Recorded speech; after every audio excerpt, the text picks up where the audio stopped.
नमस्कार मैत्रिणींनो, ओवी किचन मध्ये आपलं खूप खूप स्वागत आहे।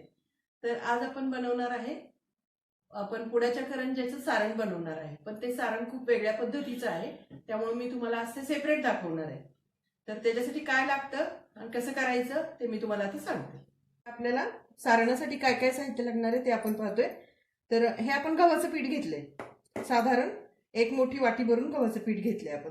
आणि हे पाव किलो खोबरं घेतलंय किसून, चारोळे आणि बेदाणे घेतलेत, 2 चमचे खसखस घेतली आहे आणि 1 चमचा वेलदोड्याची पावडर घेतली आहे, पिठी साखर घेतली आहे। आपण ह्याला खोबरं किती भरते त्या मानाने आपण साखर घालणार आहे आणि तूप घेतले।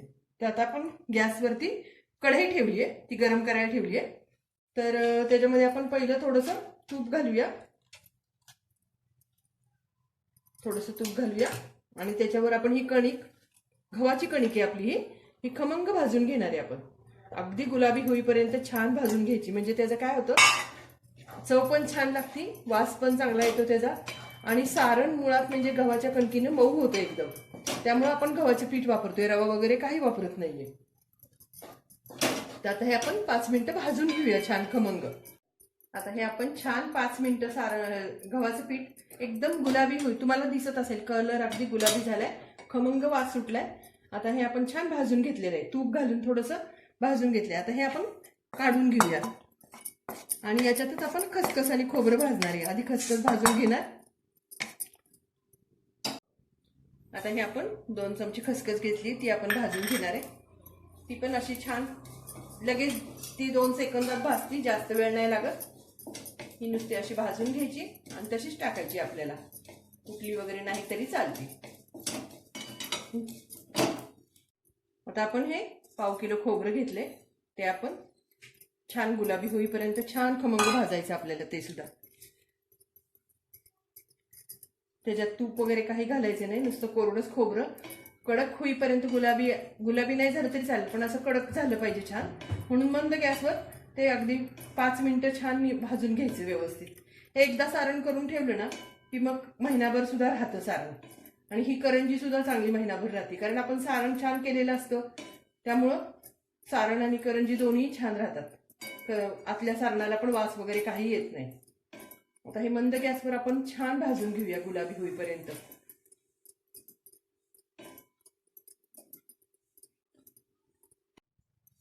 आता हे आपण छान गुलाबी भाजून घेतलेले आहे, गॅस बंद केला आपण, एकदम खोबरं सगळं इकडनं छान भाजले गेले। आता हे आपण गार करून घेणार आहे 5 मिनिटं, आणि मग ह्या सारणात घालणार आहे आपण, थोडं गार करून देणार।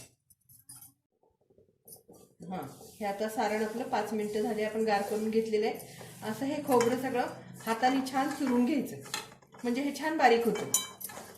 गुलाबी भाजल्यामुळं त्याचा वास पण खूप खमंग छान सुटलेला आहे, आणि हे असं बारीक करून घ्यायचं। आणि हे पण आपण हातानेच मिक्स करून घ्यायचं, म्हणजे छान एकजीव होतं, त्यातल्या गुठळ्या वगैरे सगळ्या मोडून घ्यायच्या आपण। आणि आता हे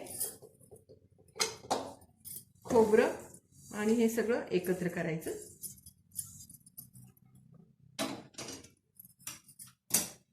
वेलदोड्याची पावडर घालायची 1 चमचा आपण काढलेली, बेदाणे आणि चारोळे आपण काढले ते घालायचे। तुम्ही ड्रायफ्रूट तुम्हाला जास्त हवे असेल ते घातले तरी चालते। आता हे सगळं एकत्र एकजीव करून घ्यायचं, आणि मग आपण अंदाजाने आपण म्हणजे साखर घालायची। पावशेर खोबरे घेतले आपण आणि 1 वाटी मोठी पीठ घेतले आपण। तर आपण साधारण ह्याला 3 वाट्या खोबरे घालायचं। या 3 वाट्या साखर घालायची आपल्याला, पिठी साखर आपण करून घेतली मिक्सरमध्ये। कारण आपलं छान बारीक करून घेतले आपण, हाताने मिक्स करून घेतले। आता याला आपण 3 वाट्या पिठी साखर घालून घेऊया।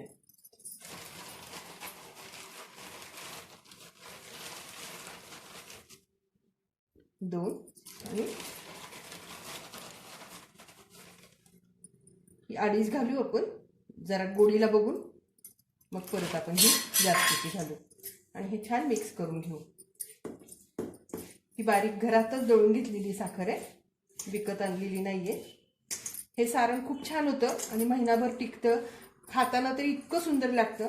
की कुणी वाटतच नाही की असं आपण आतमध्ये खोबरं वगैरे हे केले एकदम असं जाडं असं काही लागत नाही. म्हाताऱ्या माणसाला सुद्धा करंजी खाता येते. अशी करंजी एकदम आपली आतून बाहेरून सॉफ्ट होते. आता आपलं तयार झालंय हे सारण. तर आता हे तयार आहे आपलं पुडाच्या करंजीसाठी लागणारं सारण. तर हे सारण खूपच छान होतं, महिनाभर राहतं हे सारण. आणि पुडाच्या करंजीला हेच सारण वापरावं, कारण गव्हाच्या पिठामुळं हे सारण खूप खमंग लागतं आणि छान लागतं. तर तुम्ही हा व्हिडिओ पूर्ण बघा, लाईक करा, शेअर करा, सबस्क्राईब करा आणि ओवी किचन पाहत राहा. तोपर्यंत धन्यवाद.